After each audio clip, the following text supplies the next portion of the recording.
يا أيها الذين آمنوا إذا نودي للصلاة من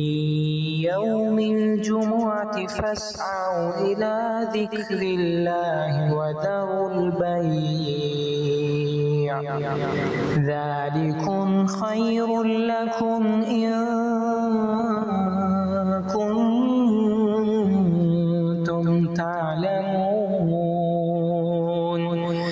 فإذا قضيت الصلاة فانتشروا في الأرض وابتغوا من فضل الله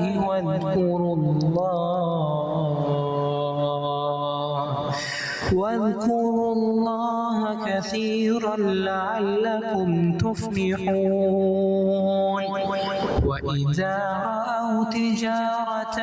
أو لهوا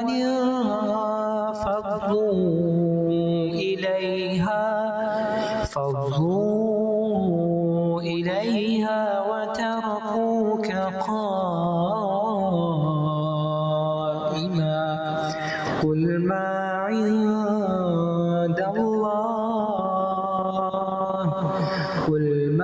عند الله خير من اللهو ومن التجارة والله خير الرازقين.